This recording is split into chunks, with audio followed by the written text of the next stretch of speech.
বাংলাদেশের সাথে শান্তিপূর্ণ ও টেকসই অর্থনৈতিক সম্পর্ক গড়তে চায় অস্ট্রেলিয়া। পররাষ্ট্রমন্ত্রী ডক্টর হাসান মাহমুদের সঙ্গে বৈঠক শেষে এ কথা জানান দেশটিতে সফররত পররাষ্ট্রমন্ত্রী পেনি ওং। বলেন, দ্বিপাক্ষিক সম্পর্ক উন্নয়ন, কারিগরি খাতে দক্ষতা বৃদ্ধি ও সামুদ্রিক নিরাপত্তা জোরদারেও কাজ করবে ক্যানবেরা। এ সময় বাংলাদেশের পররাষ্ট্রমন্ত্রী বলেন, স্বল্পোন্নত দেশের তালিকা থেকে উত্তরণ ঘটলেও বাংলাদেশকে শুল্কমুক্ত সুবিধা প্রদানে অব্যাহত রাখবে অস্ট্রেলিয়া। স্বাস্থ্য এবং স্বাদের মধ্যে চমৎকার একটা ব্যালেন্স করে পীর প্রিমিয়াম আয়োডাইজড লবণ। 3 দশকের মধ্যে অস্ট্রেলিয়ান কোনো পররাষ্ট্রমন্ত্রীর প্রথম দ্বিপক্ষীয় সফর। দুদিনের সফরে সকালে ঢাকায় পৌঁছান দেশটির পররাষ্ট্রমন্ত্রী পেনি ওং। হযরত শাহজালাল বিমানবন্দরে তাকে স্বাগত জানান পররাষ্ট্র মন্ত্রণালয়ের মেরিটাইম অ্যাফেয়ার্স সচিব অবসরপ্রাপ্ত রিয়ার অ্যাডমিরাল মোহাম্মদ খুরশেদ আলম।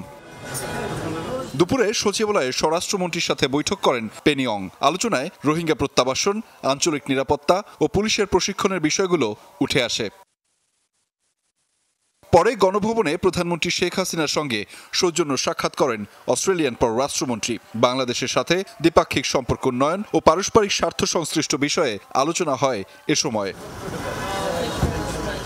বিকেলে রাষ্ট্রীয় অতিথি ভবন পদ্মায় পররাষ্ট্রমন্ত্রী ডক্টর হাসান মাহমুদের সাথে বৈঠকে মিলিত হন পেনি ওং। পরে গণমাধ্যমে দুই দেশের পক্ষ থেকে ব্রিফিং করা হয়। পররাষ্ট্রমন্ত্রী ডক্টর হাসান মাহমুদ জানান, স্বল্পোন্নত দেশের তালিকা থেকে উত্তরণ ঘটলেও বাংলাদেশের জন্য শুল্কমুক্ত সুবিধা অব্যাহত রাখবে অস্ট্রেলিয়া। খুবই ফলপ্রসূ আলোচনা হয়েছে আমাদের।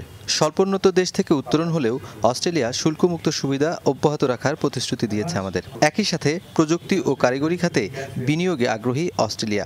মানব পাচার রোধ ও জলবায়ু পরিবর্তন মোকাবেলায় একসাথে কাজ করার বিষয়ে আলোচনা হয়েছে।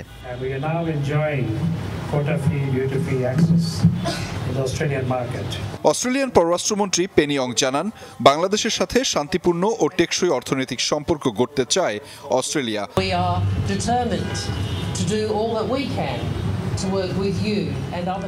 আঞ্চলিক নিরাপত্তা জোরদার ও অর্থনৈতিক সম্পর্ক উন্নয়নে আমরা প্রতিশ্রুতিবদ্ধ।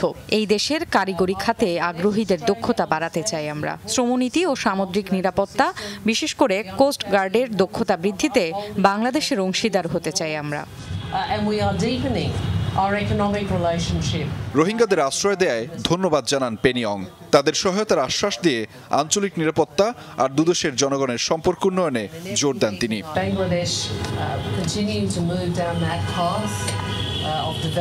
দুই দেশের মানুষে মানুষের সম্পর্ক উন্নয়নে আমরা কাজ করতে চাই।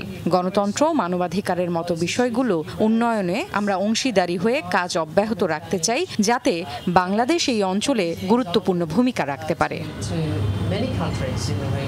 বুধবার সকালে কক্সবাজারের রোহিঙ্গা ক্যাম্প পরিদর্শন করবেন পেনি ওং। বিকেলে ঢাকায় কয়েকটি বৈঠক শেষে রাতেই ফিরে যাবেন অস্ট্রেলিয়া। আহমেদ রেজা, যমুনা নিউজ, ঢাকা।